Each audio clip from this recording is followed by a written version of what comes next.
नमस्कार, स्वागत है आप सबका स्वीटी कॉन्सेप्ट पर। तो लास्ट क्लास में हम लोग ने ईडियम्स एंड फ्रेजेस का डिस्कशन किया था। हम लोग ने लास्ट क्लास में डिस्कस किया था कि ईडियम्स एंड फ्रेजेस होते क्या हैं, हमारे यूज़ में वो कैसे आते हैं, और कुछ क्वेश्चंस भी आई थिंक हम लोग ने डिस्कस कर रहे थे। तो आज भी हम लोग उसी टॉपिक को कंटिन्यू करेंगे, ईडियम्स एंड फ्रेजेस को ही। और आज आपके सामने कुछ क्वेश्चंस, मतलब I have brought some questions, उन क्वेश्चंस को हम लोग सॉल्व करेंगे और ऐसे क्वेश्चंस हैं जो आपके सीईटी के एग्जाम में आएंगे। ठीक है, तो हमें देखना है कि कैसे क्वेश्चंस आ सकते हैं और उनको कैसे सॉल्व कर सकते हैं हम लोग। तो मैं कुछ टेक्निक सीखेंगे सॉल्व करने की क्वेश्चंस को। आई होप इतना क्लियर है। तो let's move to the class.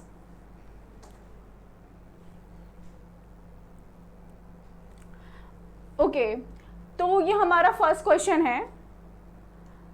जो क्वेश्चन है, देखिए क्या समझ में आ रहा है कि हमारा एक ईडियम दिया हुआ है और हमें इसका मीनिंग फाइंड आउट करना है कि एक ईडियम दिया है, उसके 5 ऑप्शंस दिए हैं। ओके, तो ईडियम पढ़ के हमें जो उसके 4 से 5 ऑप्शंस दिए हैं उसका मतलब मीनिंग फाइंड आउट करके राइट ऑप्शन पर टिक करना है। Okay, I hope I am clear. तो हमारा जो फर्स्ट ईडियम है वो है to make clean breast of. To make clean breast of, ये हमारा ईडियम है। ओके, ऐसे सीधा साफ साफ ईडियम पढ़ने से उसका मीनिंग समझ में नहीं आ रहा है हमें कि क्या हो सकता है। तो लेट्स मूव द ऑप्शन की ऑप्शन क्या है। ऑप्शन ए है टू गेन प्रोमिनेंस। प्रोमिनेंस मतलब हाइट, मतलब आप किसी चीज़ में कहीं वर्क कर रहे हो और उसमें आपको बहुत ज़्यादा फेम और प्रॉस्पेरिटी मिल रही है, तो प्रोमिनेंस मीन्स फेम कह सकते हैं हम लोग। To gain prominence. हमारा ऑप्शन बी है टू प्रेज वन सेल्फ, खुद को प्रेज करना। हमारा ऑप्शन सी है to confess without of reserve.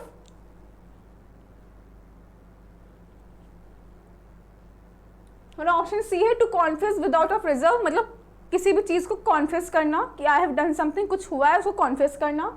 Option D is to destroy before it blooms. Option D is कि किसी भी चीज को उसके ब्लूम होने से पहले डिस्ट्रॉय करना। And option E is none of these. तो जो हमें ऑप्शंस पढ़ के समझ में आ रहा है, what I think is option C is the right answer, to confess without of reserve.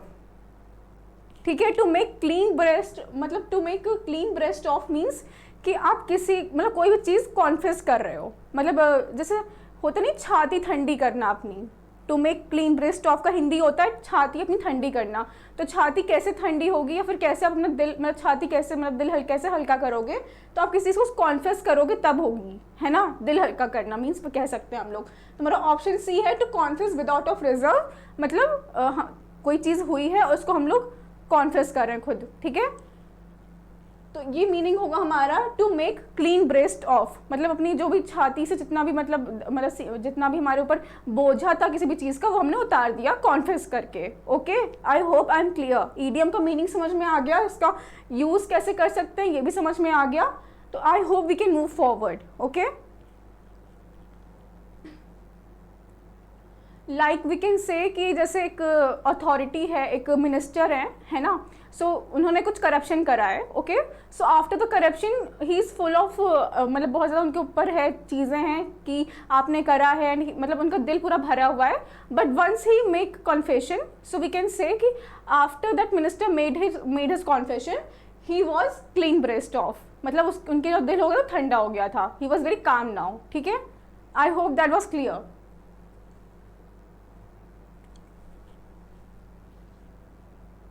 हमारा नेक्स्ट क्वेश्चन है टू कीप्स वन टेम्पर।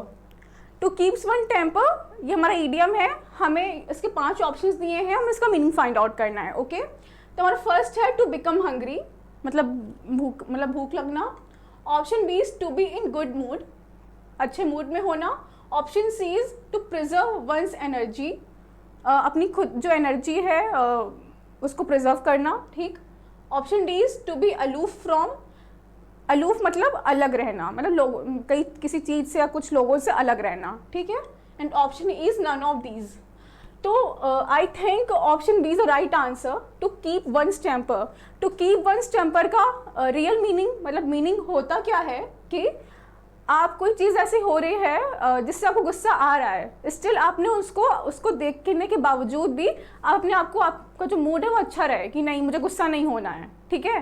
तो अपना टेम्पर को कंट्रोल रखना, इवन आफ्टर कुछ बुरा हो रहा है स्टिल अपनी टेम्पर को कंट्रोल करना, गुस्साना या रोना नहीं उसके लिए, ठीक है।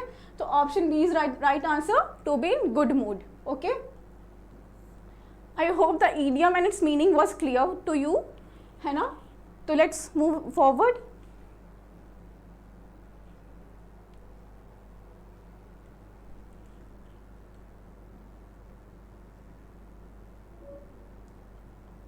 Next question is to catch a tartar. This is the idiom. Let's see the meaning. To trap wanted criminal with great difficulty. मतलब किसी wanted criminal को बहुत great difficulty से catch करना.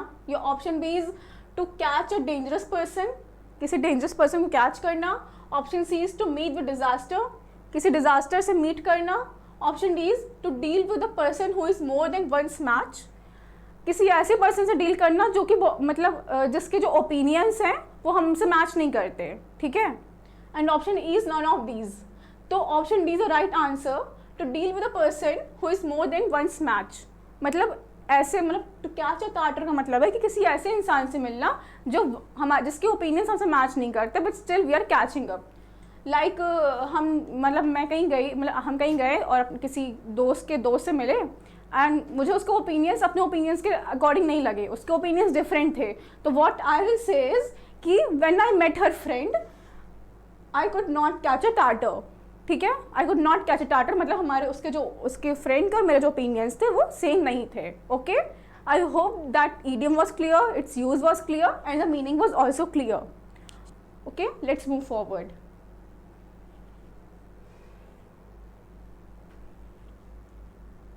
ओके, हमारा नेक्स्ट है टू ड्राइव होम। ओके, तो to drive home is idiom. इसका मतलब समझ के ये मत पढ़ के ये मत समझ लेना कि घर की तरफ ड्राइव करना, no it's not like that, ठीक है। लेट्स सी कि क्या है। Option A is to find one's route, अपनी कोई रूट फाइंड आउट करना। Option B is to return to place of rest, जो हमारी रेस्ट की प्लेस है उस पर रिटर्न करना। Option C is back to original position, जो ओरिजिनल पोजीशन है उस पर बैक जाना। Option D is to emphasise and option E is none of these. तो right answer for this question is option D, to emphasise, ठीक है। जब हम किसी भी चीज़ को किसी भी पॉइंट को, किसी भी बात को, किसी भी इंसान को ओवर वैल्यू देते हैं, मतलब जिसकी उसको वैल्यू होती है उससे ज़्यादा जब हम लोग उसको एम्फेसाइज करते हैं, वैल्यू देते हैं, तो that we call is to drive home. Like हम लोग के बीच में एक डिस्कशन हो रहा है किसी एक टॉपिक पे, तो जैसे जो मेरा पॉइंट है I am just over emphasising it, तो what I will say is कि I am driving home my own point, ठीक है। मीन्स अपने जो पॉइंट है उसको हम और ज़्यादा ओवर एम्फेसाइज कर रहे हैं। Okay, I hope that was clear. Option D, to emphasise. Okay, कोई प्रॉब्लम हो just tell me this the idiom, meaning and the use I told you. Okay, I think it's clear. Let's move forward.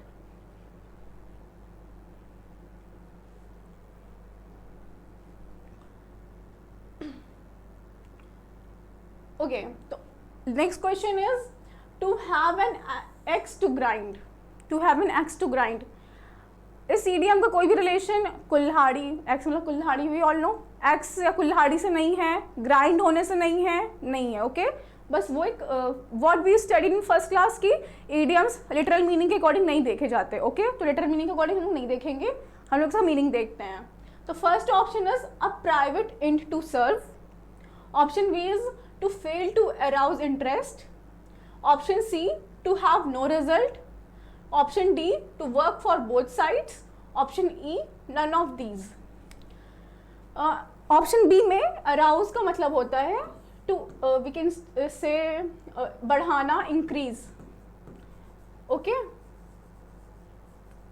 Increase. Okay, in case if you didn't know, I just told you arouse का मतलब होता है increase. Okay, तो I think fifth question का जो right answer होगा वो है option A, a private end to serve.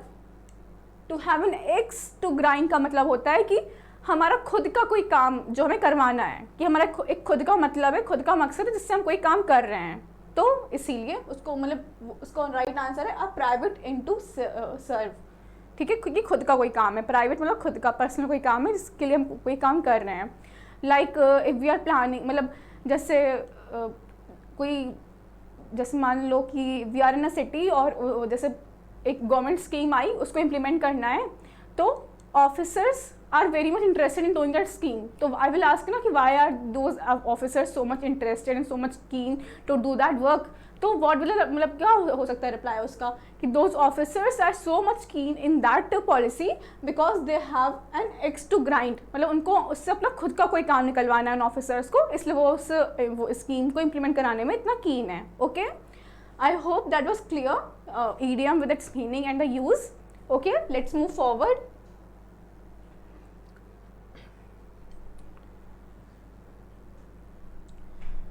Next idiom is to cry wolf. Okay, first option is to listen eagerly, option B is to give false alarm, option C to turn pale, option D to keep off starvation, option E none of these. Right answer is option B, to give false alarm. Okay, to cry wolf मतलब जैसे क्या कह सकते हैं हम लोग कि हम लोग को रोने की ज़रूरत भी नहीं है या फिर हमें किसी की हेल्प नहीं भी चाहिए, इसलिए हम लोग उसकी हेल्प, फॉल्स हेल्प मांग रहे हैं, जो हमें चाहिए भी नहीं, still we are asking for the false help from someone, भले ही हमें उसकी हेल्प की ज़रूरत नहीं है, उसकी हेल्प में हम काम कर सकते हैं, still we are asking that. Okay, तो गिव फॉल्स अलार्म, ठीक है, is the right answer.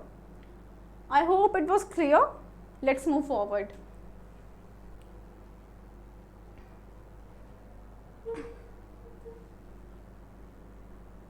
Seventh question is to end in smoke. Idiom का कोई मीनिंग एंड से या स्मोक से नहीं है, we will not go with the literal meaning. Let's see the options. Option A is to make completely understand, option B is to ruin oneself, option C to excite great applause, option D to overcome someone, option E none of these. So option B is the right answer for this question. To end in smoke मतलब खुद को ruin करना is the right answer, कि ruin, to ruin oneself. Like we can say कि by his smoking habit या फिर by drinking a lot of alcohol he ended himself in smoke, मतलब उसके पास कुछ नहीं बचा, उसके जो अल्कोहल की हैबिट थी वो इतनी बुरी थी कि उसके पास कुछ बचा नहीं, he has ruined totally himself. Okay, that was a idiom, that was a meaning, and I told you the example ki how we can use it in sentence.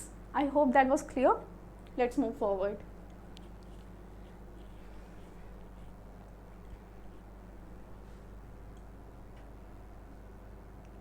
To be above board, this is the idiom. Meaning, option A is to have a good height, option B to be honest in any business deal, option C they have no debts, option D to try to be beautiful, and option E none of these. So right answer for this is option B, to be honest in any business deal. ठीक है, to be above board का मतलब है कि to be honest in any business deal. Okay, we can say कि when those two people were having their business deal, they were above board, मतलब वो दोनों ही आपस में बहुत ज़्यादा honest थे अपने business deal को लेके। Okay, I hope this was an easy one, समझ में आ गया होगा। Let's move forward.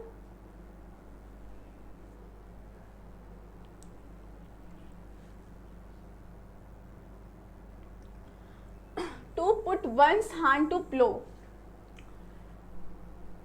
इस इडियम का कहीं से भी रिलेशन खेती करने से या मतलब खेत जोतने से नहीं है। ओके, बस एक इडियम है to put one's hand to plough, which means, meaning में फाइंड आउट करना है इसका, राइट? तो I told you literal meaning पे हम लोग नहीं जाएंगे। Let's come to the option. Option is to take up agricultural farming. Okay, तो एज आई टोल्ड यू खेती बाड़ी करने से कोई रिलेशन नहीं है इस इडियम का, तो option A not the right answer. Okay, option B is to take a difficult task, option C is to get entangled into unnecessary things, option D to take interest in technical work, option E none of these. तो A तो पहले ही बाहर हो गया, what I told you earlier कि कोई भी मतलब लिटरल मीनिंग से मतलब नहीं है हमें। तो right answer for this question will be option B, to take a difficult task. मतलब कोई ऐसा टास्क लेना जो हमसे नहीं हो पाएगा, स्टिल हमने ले लिया. Okay, like we can say कि he was not able to play that instrument because he put his hand in to plough. ठीक है, he put his hand in to plough. ठीक है, जैसे उसने वो इंस्ट्रूमेंट लिया और वो उसको नहीं बजा पा रहा था, और क्योंकि उसके लिए बहुत डिफिकल्ट था वो बजाना, स्टिल उसने ले लिया था कि हाँ मैं कर लूँगा ऐसे करके. ठीक है, I hope that was clear. Let's move forward.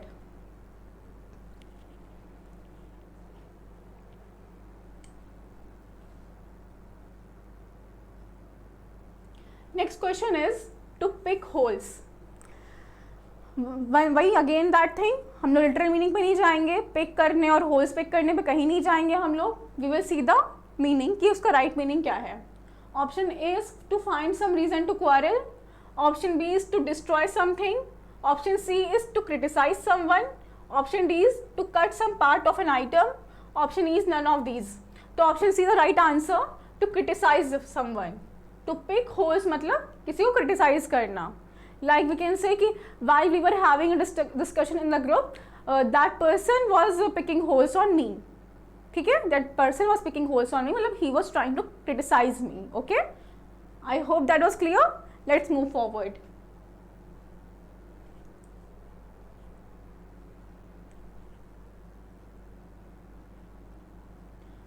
To leave someone in the lurch. Okay, this is an idiom. Options are to come to compromise with someone. Option B is constant source of annoyance to someone. Option C is to put someone at ease. Option D is to desert someone in his difficulties. Option E is none of these. तो just I want to tell you कि to leave someone in a lurch का meaning होता है कि किसी को उसकी difficulties के वक्त छोड़ देना, मतलब किसी का साथ जब वो डिफ़िकल्ट टाइम में तो उसको साथ छोड़ देना. ओके, ये होता है मीनिंग. तो इस मीनिंग के साथ कौन सा ऑप्शन सबसे राइट फिट बैठ रहा है? I think option D, to desert someone in his difficulties, मतलब किसी प्रॉब्लम से परेशानी हुआ तो उसका साथ छोड़ देना, उसको डिजर्ट कर देना. Okay, I hope that was clear. Let's move forward.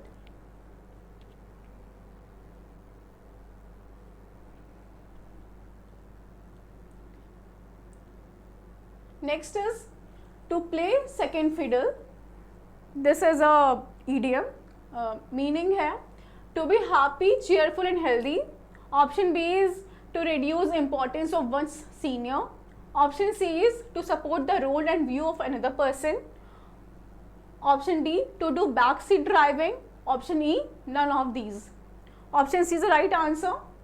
To support the role and view of another person. ये किसी और person के view के point को जो है support करना. Okay, like in the class, her friend was playing a second fiddle for her. ठीक है, कि वो उसका मतलब in the class during discussion, जब क्लास में डिस्कशन चल रहा था तो उसकी जो फ्रेंड थी वो उसके पॉइंट को बहुत ज़्यादा सपोर्ट कर रही थी. तो she was playing a second fiddle, मतलब her friend. Okay, I hope that was clear. Let's move forward.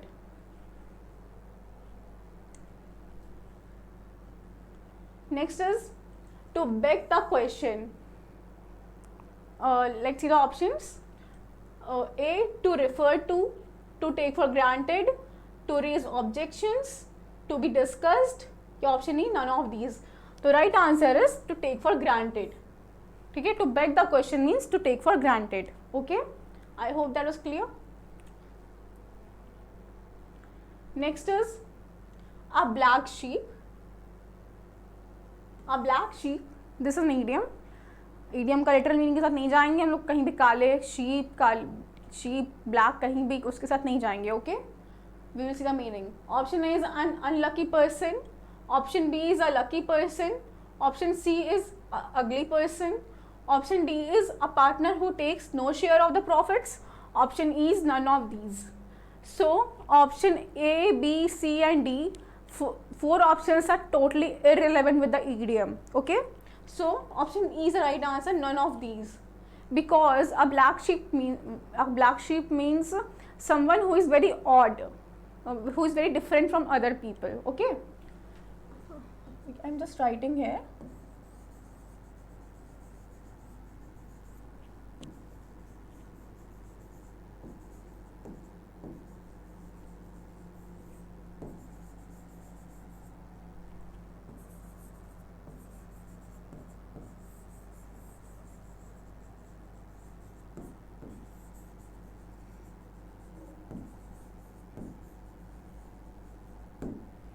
someone who is very odd and different from other people is called as black sheep. Generally ये term family में use की जाती है कि family के और member से हटके कोई एक मेंबर होता है तो वो he is an a black sheep. Like जैसे एक फैमिली है एंड उस फैमिली का एक जो पर्सन है ही लव्स सिंगिंग, और कोई फैमिली को कि मेंबर को सिंगिंग पसंद नहीं है, so for him we can use कि he loves singing, he is a black sheep of his family, मतलब he is little different from his family. Okay, I hope that was clear. Let's move forward.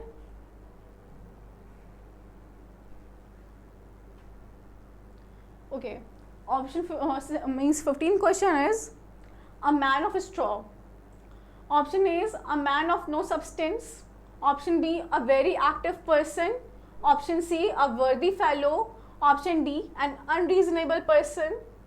And option E, none of these. So right answer for this question is option A, a man of no substance. मतलब ऐसा इंसान जिसकी कोई values, कोई beliefs, substance here means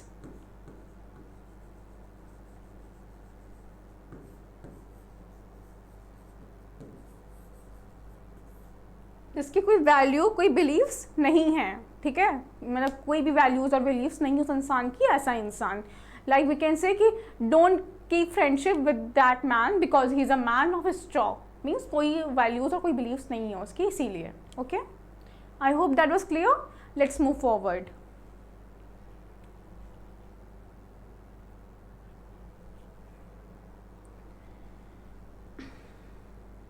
okay, तो अभी तक हम लोगों ने इडियम्स एंड उसके मीनिंग्स डिस्कस करे. ओके,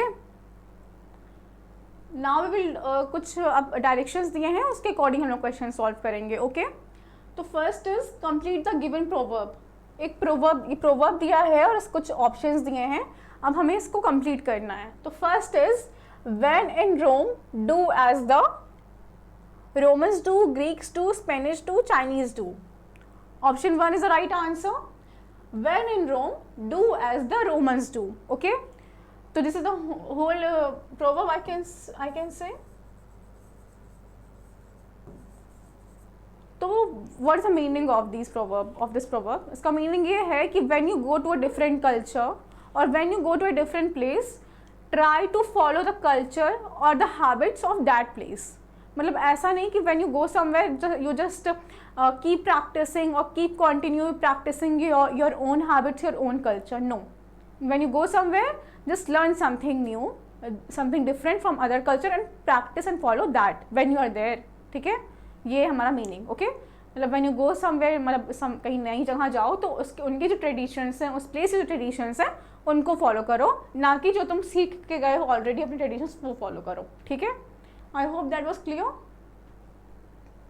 मतलब इसका जो लिटरल मीनिंग है कि जब आप रोम जाओ तो जैसे रोमन्स करते हैं वैसे करो, बट नॉट हेयर. खाली रोमन से मतलब नहीं है, हर जगह से मतलब है, कहीं भी आप जाओ वहाँ पे जैसे लोग जो करते हैं वैसे आप करो. Okay, I hope that was clear.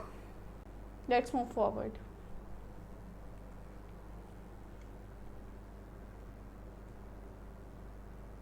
Okay, next question is select the most appropriate meaning of the given idiom. एक मीडियम दिया है और उसकी जो मोस्ट एप्रोप्रिएट मीनिंग है हम उसको सेलेक्ट करना है. Okay, option 1 is to flatter someone. Option 2 is to irritate someone. Option 3 is to help someone. Option 4 to deceive someone. Option 2 is the right answer. To put someone's back up means to irritate someone. Okay, means जैसे आप लोग अपने बच्चे को, मतलब mummy लोग को बहुत परेशान करते होंगे एट होम्स, माइट बी करते ही होंगे, कुछ लोग नहीं करते होंगे, कुछ लोग करते होंगे.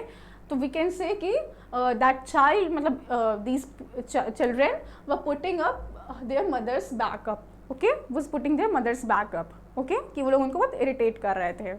Okay, I hope the idiom and the meaning with the example is clear. And कहीं भी कोई भी प्रॉब्लम हो just tell it to me. Okay, let's move forward.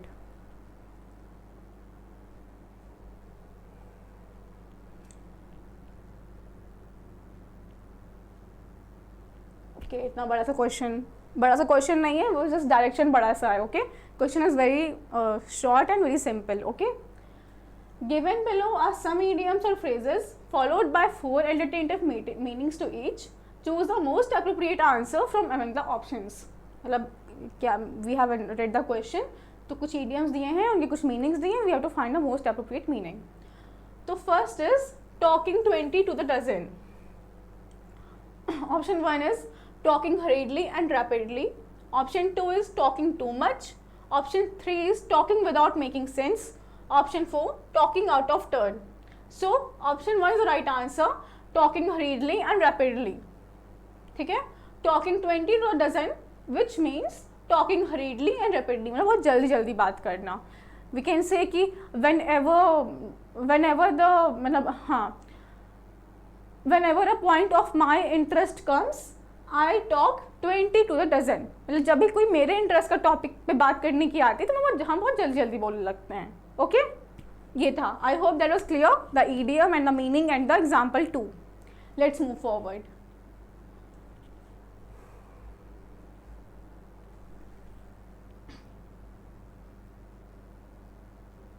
Select the most appropriate meaning of the given idiom.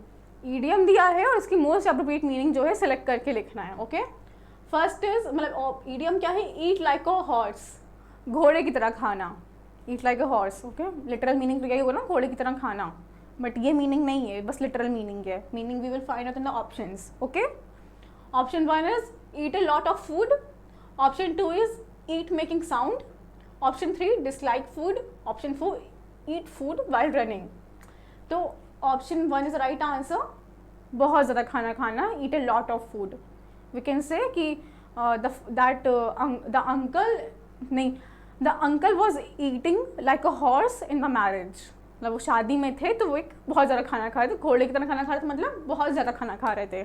Okay, I hope that was fine, that was clear. Let's move forward.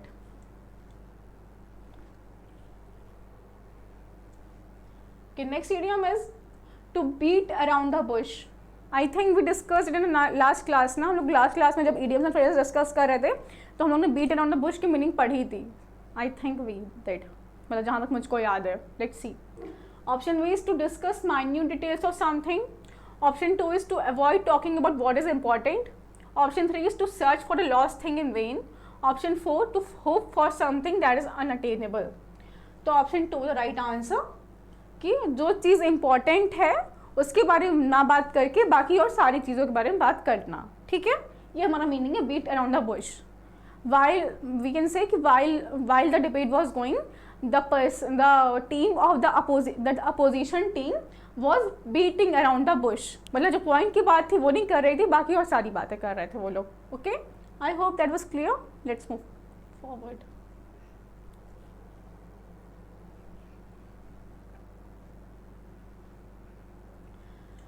Select the most appropriate meaning of the given idiom. Idiom दिया है, इसकी most appropriate meaning जो है select करके लिखनी है. Idiom is knock down. Option 1 is to redo. Option 2 to accept. Option 3 to succeed. Option 4 to demolish. Option 4 the right answer, to demolish. मतलब किसी भी चीज़ को डेमोलिश मतलब ध्वस्त कर देना, हिंदी में कह सकते हैं ध्वस्त. सॉरी, मेरी हिंदी की राइटिंग उतनी अच्छी नहीं है. डिस्ट्रॉय कर देना कह सकते हैं.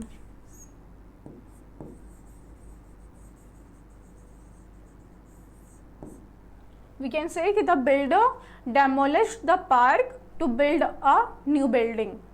Okay, to build a new apartment, मतलब जो बिल्डर था उसने एक पार्क को डेमोलिश कर दिया जिससे वो एक वहाँ पे नया अपार्टमेंट या बिल्डिंग बना सके. Okay, I hope that was clear. Let's move forward.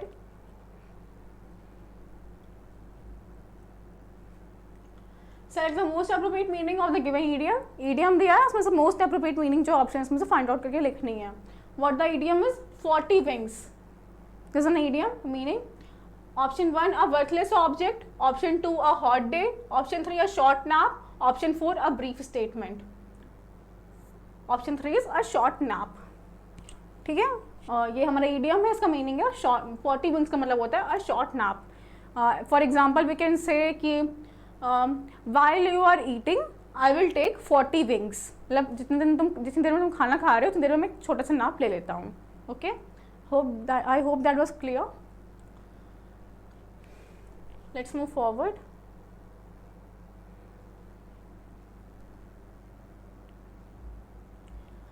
At one's elbow.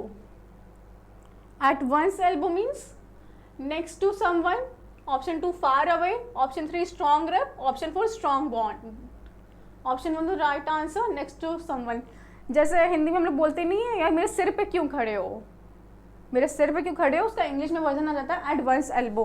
वहाँ सिर होता है, यहाँ एल्बो होता है. ओके, तो एट वंस एल्बो मतलब नेक्स्ट टू समवन, बस किसी के पास खड़े होना, किसी के बगल में जस्ट खड़े होना. Okay, I hope that was clear.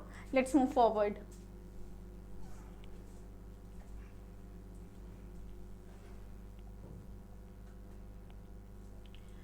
I cannot stand on ceremony with my friends. First of all, this is an I think इसमें highlight नहीं हुआ है. This is a sentence. Okay. इसमें एक part है जो कि idiom है. तो what the idiom is? Cannot stand on ceremony. ये जितने मैंने box बनाया है ये हमारा idiom है. Cannot stand on ceremony.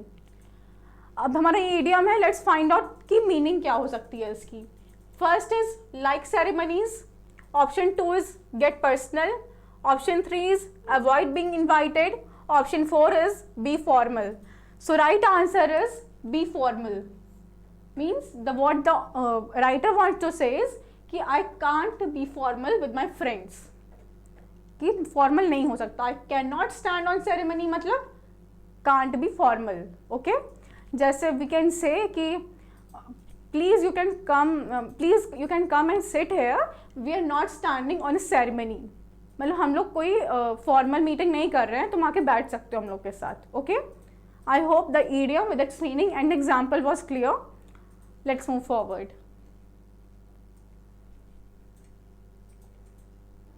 Okay, forward नहीं, आज के लिए तो बस इतना ही. ठीक है, आई होप जितना हम लोगों ने डिस्कस किया है that was clear to you. और सारे idioms with all the questions, सारे एग्जाम्पल्स, सारे मीनिंग्स अच्छे से समझ में आ गए होंगे. एंड इफ़ आई होप कहीं प्रॉब्लम हो तो you can just tell me, I will clear all the doubts that you have. Okay, तो आज के लिए बस इतना ही. I hope it helped. Thank you so much.